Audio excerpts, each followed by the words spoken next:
João capítulo 18, versículo 38.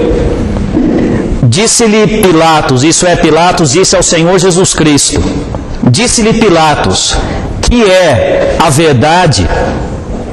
Agora no capítulo 17, na minha Bíblia, na mesma página, versículo 17. Capítulo 17, versículo 17, o Senhor Jesus Cristo, orando ao Pai, diz: santifica-os na tua verdade, a tua palavra é a verdade. Repare esse finalzinho do versículo, a tua palavra é a verdade. Você crê nisso que o Senhor Jesus Cristo disse? A palavra de Deus, ele referia-se ao Velho Testamento, que era o que existia naqueles tempos. Mas aplicando isso à palavra de Deus como um todo, a Bíblia, você crê que esse livro que temos em mãos é não apenas verdadeiro, não apenas um livro que contém a verdade, ou contém verdades, mas você crê que esse livro é a verdade, a única fonte de ensino verdadeiro para o ser humano hoje? Se você acredita nisso, você está na minoria. Eu também estou, eu acredito nisso.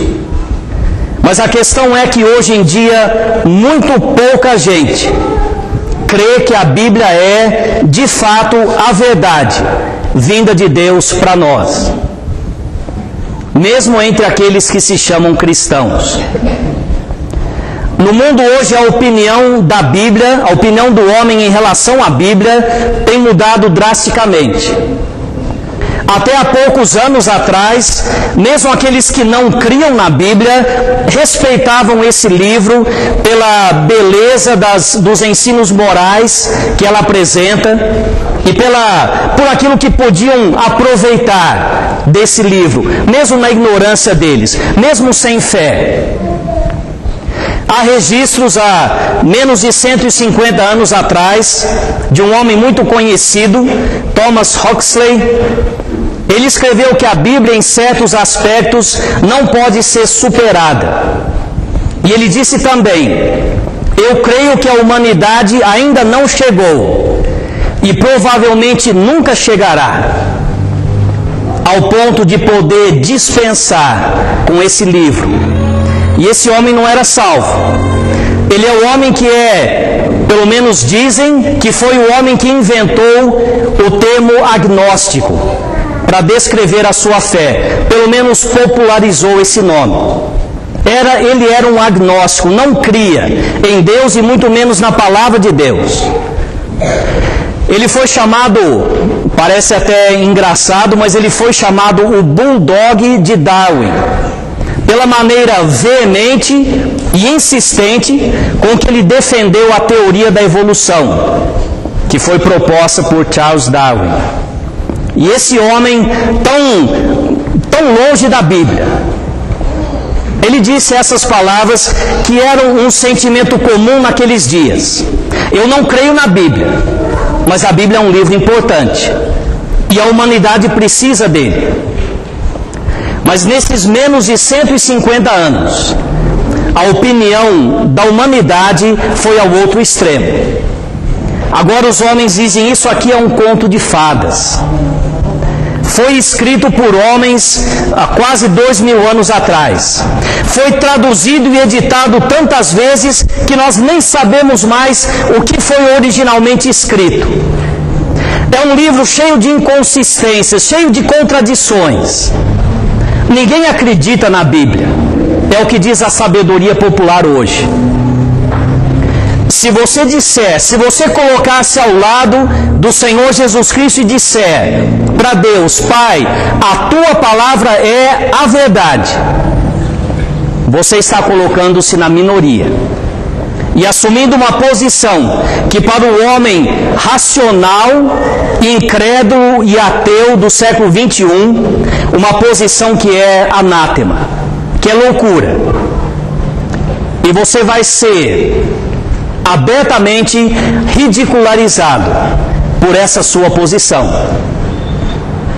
Mas o que eu queria, com a ajuda de Deus, nesses dias que vamos estar juntos, é tentar mostrar que a única posição que o ser humano pode assumir diante desse livro é essa.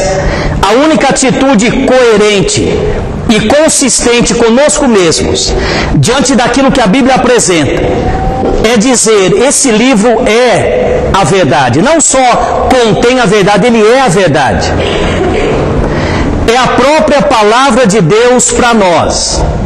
Tem exatamente a mesma autoridade que teria algum pronunciamento feito por Deus. Se Deus hoje aparecesse em forma humana no nosso meio e dissesse alguma coisa, teria a mesma autoridade do que temos nesse livro que a maioria de nós tem em mãos. Apesar da humanidade hoje ter se colocado naquela posição de rejeitar a Bíblia ainda apresenta a mesma exigência para aqueles que querem aproveitar o ensino dela. Reconheça que é a palavra perfeita e inerrante, quer dizer que não tem nenhum erro, sem nenhuma contradição, é a palavra que vem com toda a autoridade de Deus. Para pensar nesse assunto, numa forma um pouco organizada, eu queria que nós começássemos colocando uma base para esse nosso estudo. Se nós dissemos que a Bíblia é a palavra de Deus para nós, é a revelação de Deus para nós, então nós estamos pressupondo duas coisas. Primeiro, que existe um Deus. E segundo, que esse Deus que existe tem interesse de comunicar-se, de revelar-se conosco. E hoje à noite, como forma de introdução, com a ajuda de Deus, vamos tentar pensar nesses dois aspectos. Depois nós podemos pensar em como Deus nos deu a Bíblia. Começamos pensando por que temos uma Bíblia. Porque existe um Deus e um Deus que quer se revelar para nós.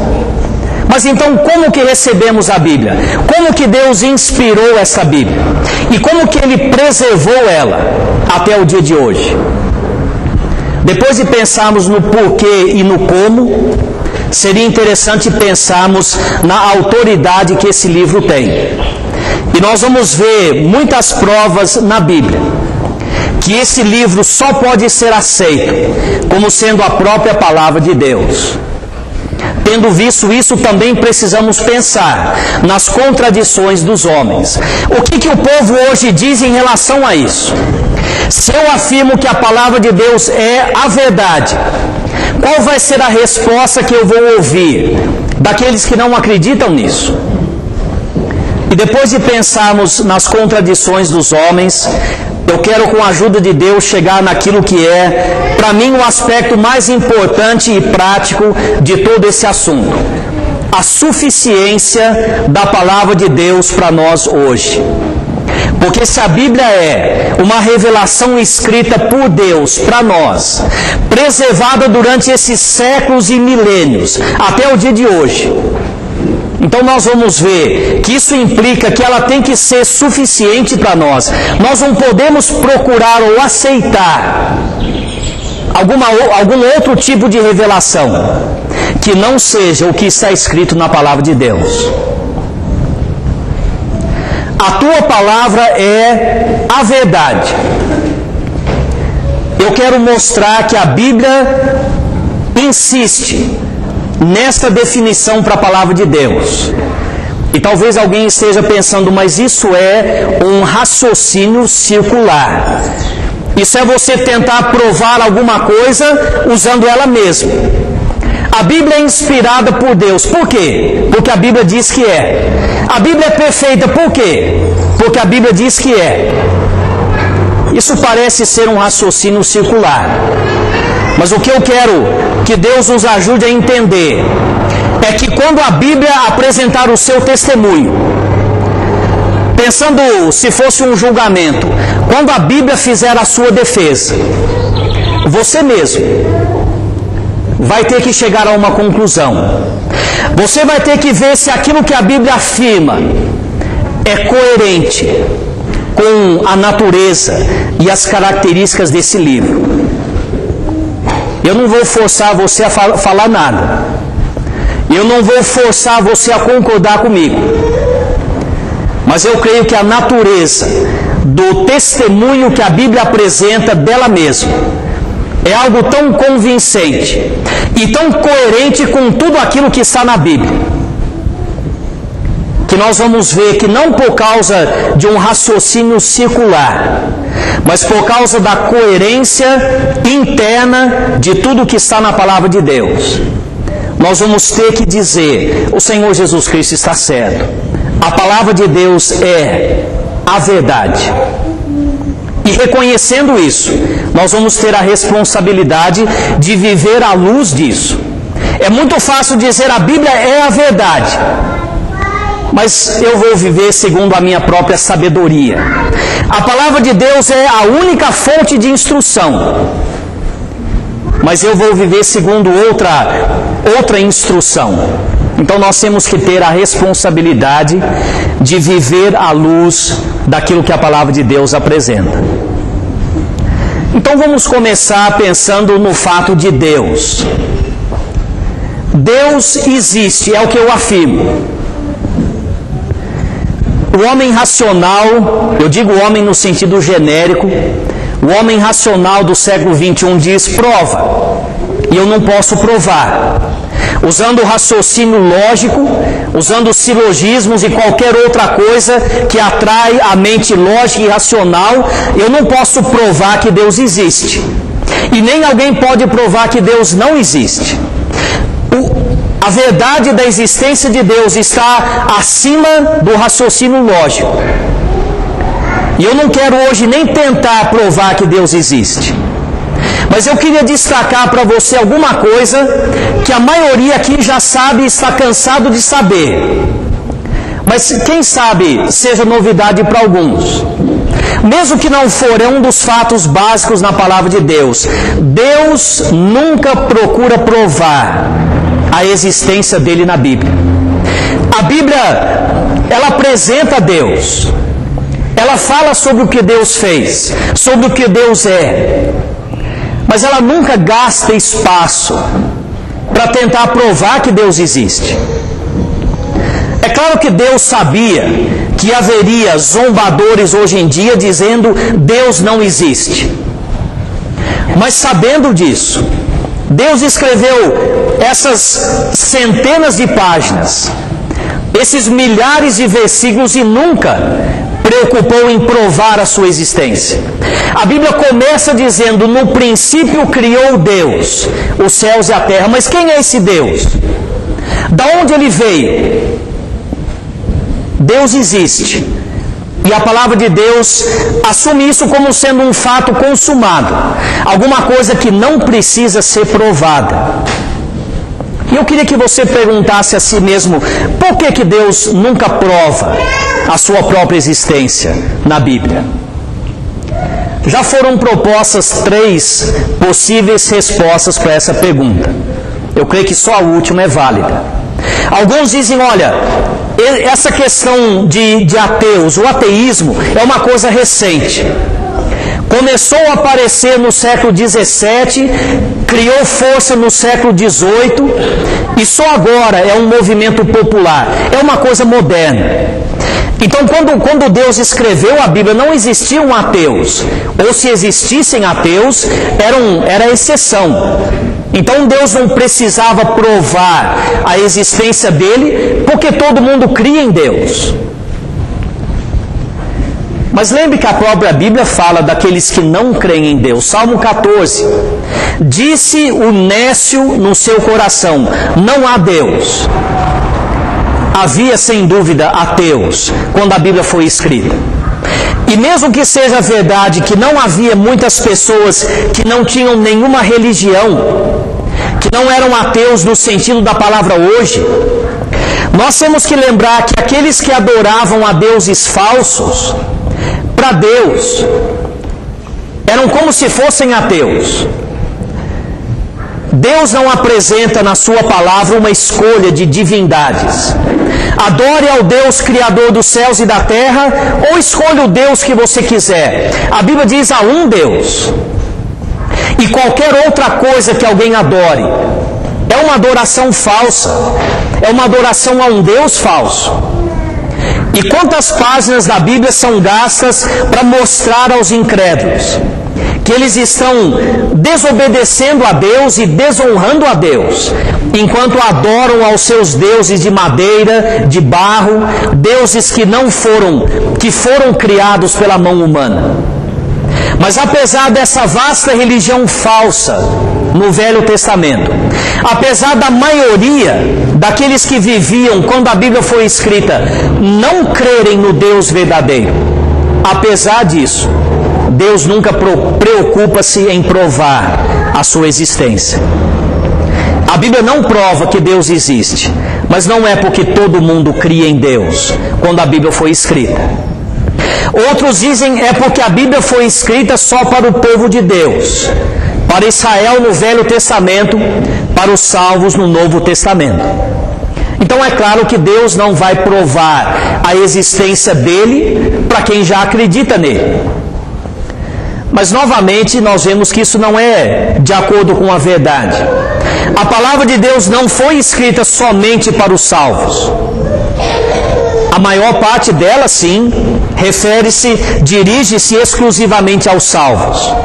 Mas há muitas porções da palavra de Deus dirigidas aos incrédulos. Se você ler o livro de Isaías, do capítulo 12 em diante, você vê profecias dirigidas à Babilônia, à Síria, ao Egito, à Etiópia, Moabe e assim por diante.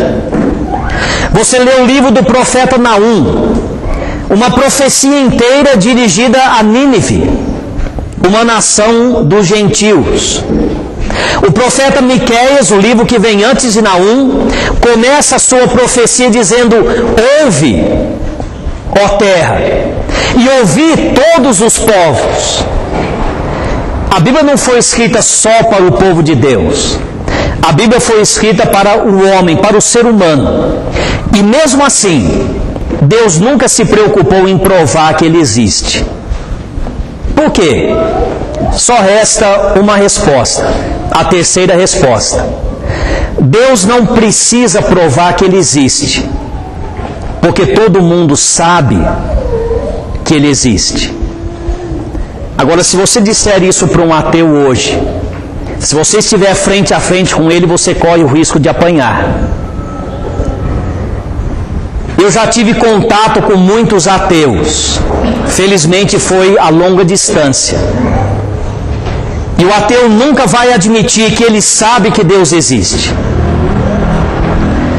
Mas a Bíblia afirma, não é algo que eu estou provando para você por raciocínio lógico. Não é algo do qual eu quero convencer você se você é ateu. Mas a Bíblia afirma, eu estou apresentando o ensino bíblico. A Bíblia diz que todo ser humano sabe que Deus existe. A Bíblia diz que você pode se tornar um ateu. Você pode ser criado para ser um ateu. Mas você não nasce ateu. Vamos tomar tempo de ler alguns versículos no livro, na Epístola de Paulo aos Romanos, primeiramente no capítulo 1. Romanos capítulo 1, a partir do versículo 18.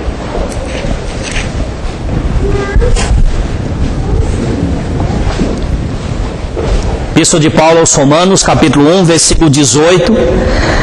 Porque do céu se manifesta a ira de Deus sobre toda a impiedade e injustiça dos homens que detêm a verdade e injustiça.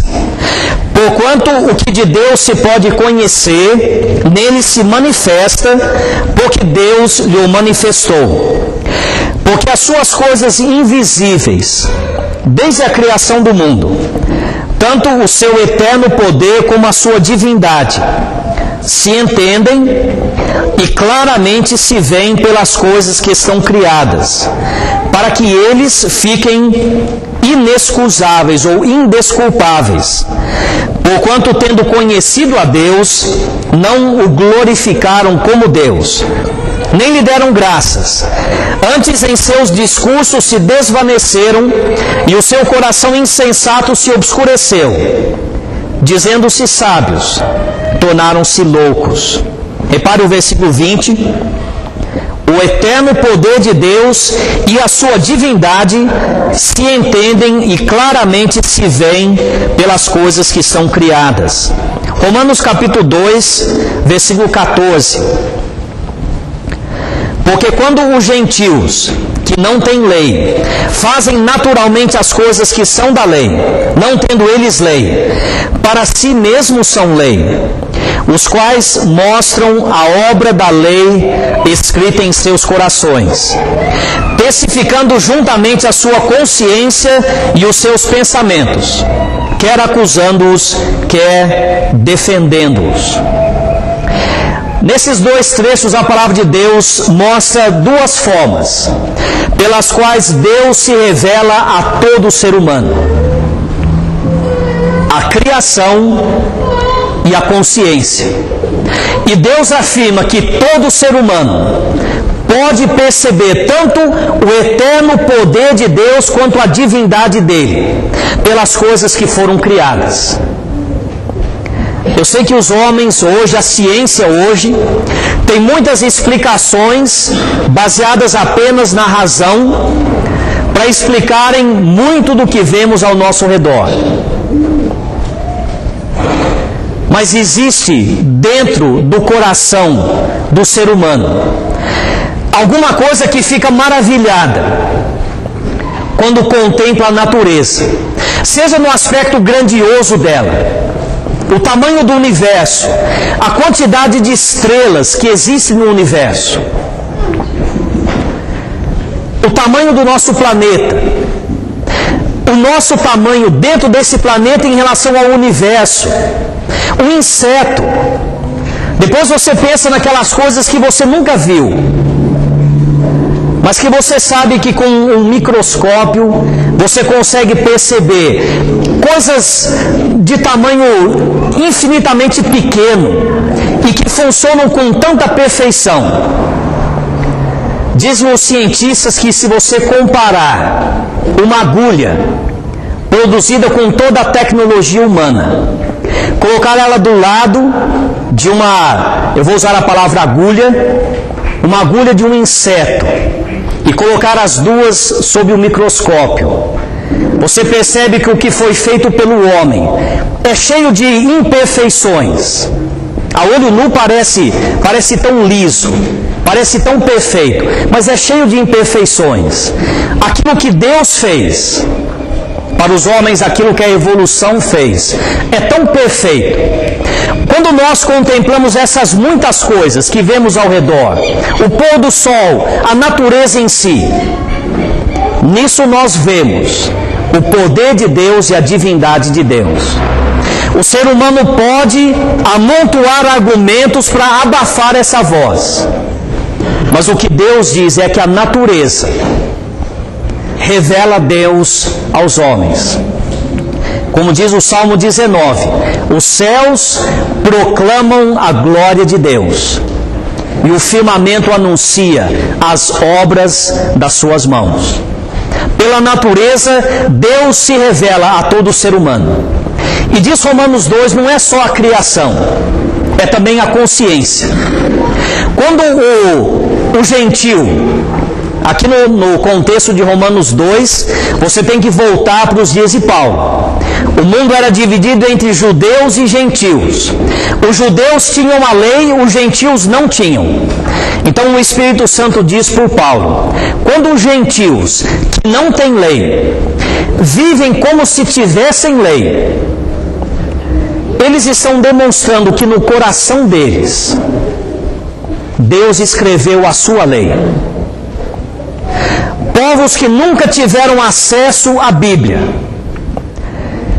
eles procuram colocar em prática, com toda a imperfeição que o homem tem, mas procuram colocar em prática alguns dos padrões morais apresentados na Bíblia. Consideram errado matar, roubar e tantas outras coisas. Quem inventou isso? Quem ensinou isso para o homem? A ciência diz que a moralidade é alguma coisa que o homem adquiriu com o passar do tempo, para preservar-se a si mesmo. A Bíblia diz: a consciência do homem sem lei é uma prova que Deus escreveu a sua lei no coração dele. Toda vez que você desobedece a Deus e a sua consciência te acusa, Deus está dizendo para você que Ele existe e que você foi criado por Ele e que você não está andando nos caminhos dele. Deus nunca se preocupa em provar que Ele existe na Bíblia. Deus não gasta uma página sequer da Bíblia para provar a existência dele, porque Ele não precisa. Tanto a criação quanto a consciência testificam para todo ser humano que Deus existe. Como eu disse, é possível abafar essa voz. É possível contrariar essa voz. Mas tanto a criação como a consciência mostram ao ser humano que Deus existe. Ninguém nasce ateu. O homem é criado com um sentimento de Deus no seu coração. Deus existe.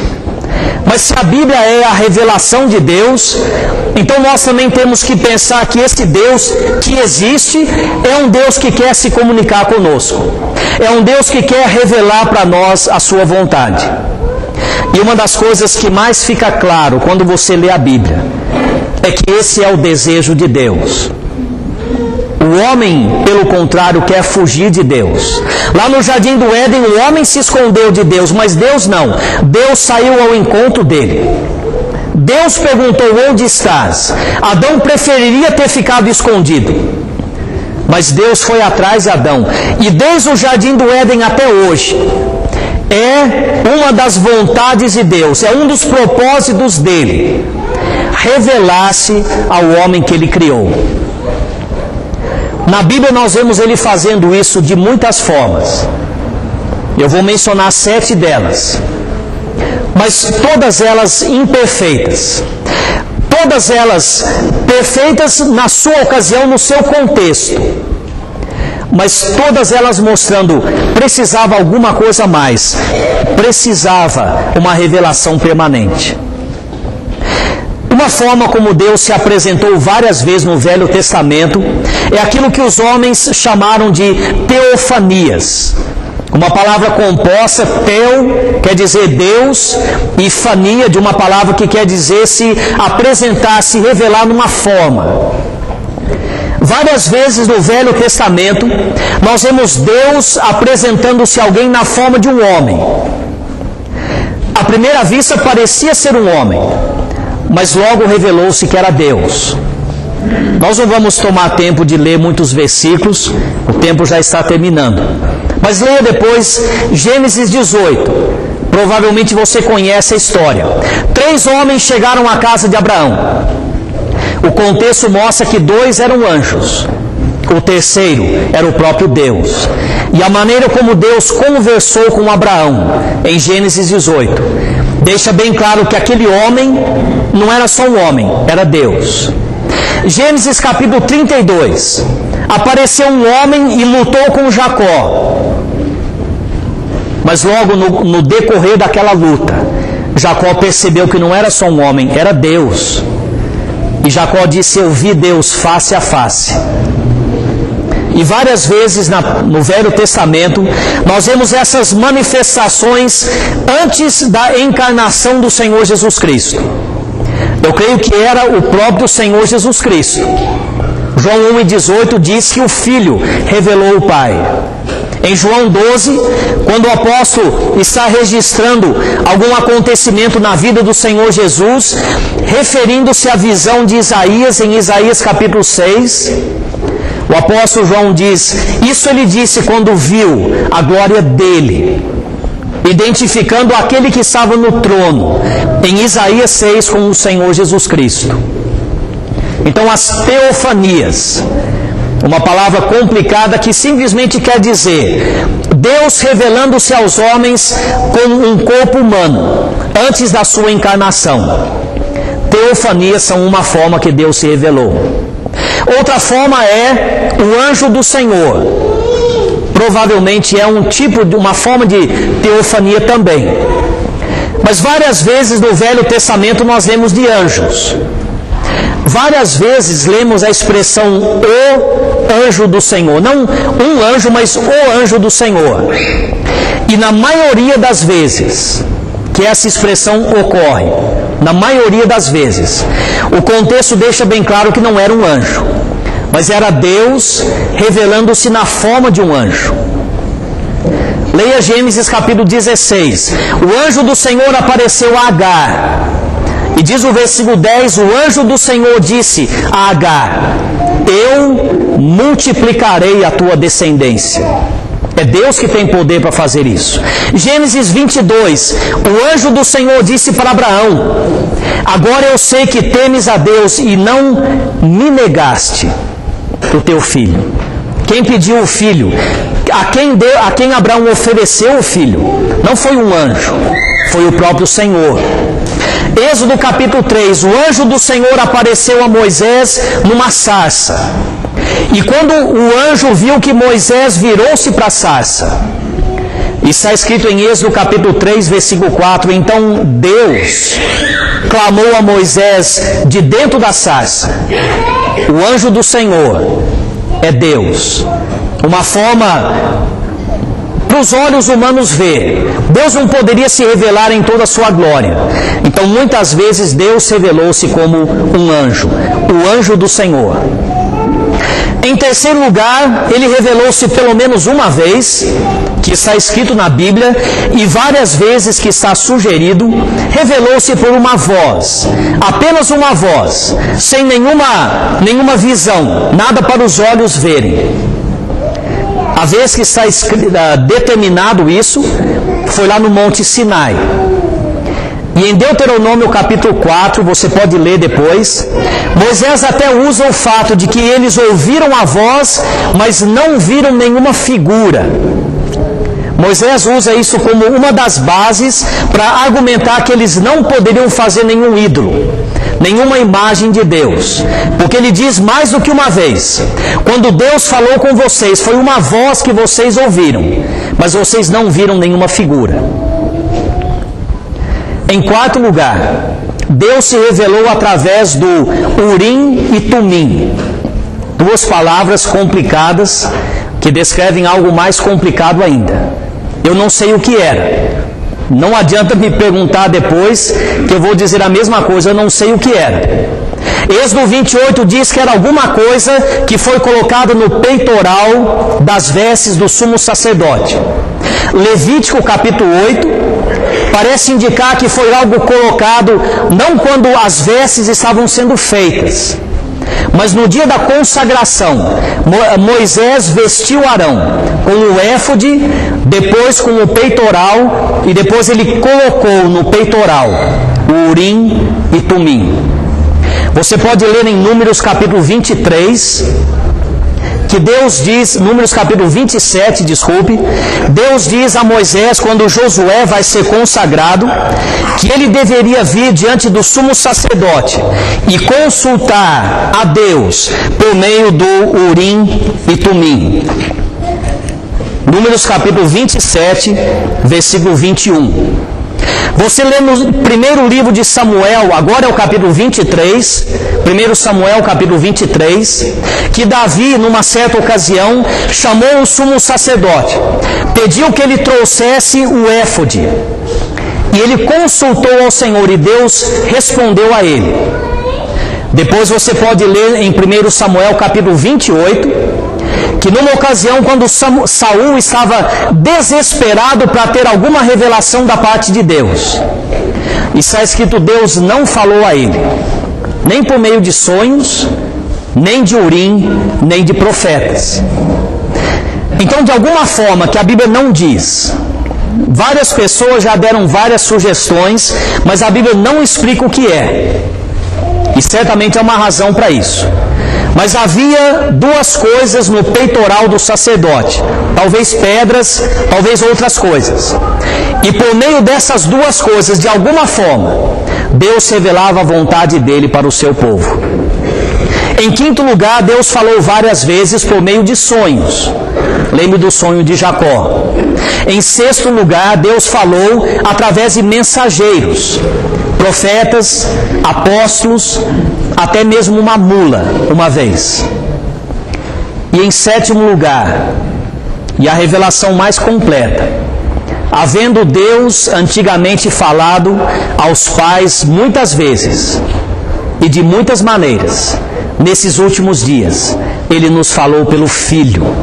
Hebreus capítulo 1. O Senhor Jesus Cristo vindo a esse mundo foi a maneira mais perfeita e completa de Deus revelar-se a nós.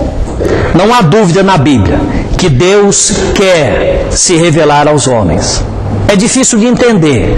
Um Deus tão poderoso, tão grande, Ele vai querer o quê comigo e com você? Qual o interesse dele em revelar-se a nós? Mas Deus tem esse interesse. A dificuldade que existe hoje de comunicação entre Deus e os homens é culpa nossa. Como diz Isaías 59, não é a mão do Senhor que está encolhida, não é o ouvido dele que está surdo, mas são as nossas iniquidades que fazem separação entre nós e o nosso Deus.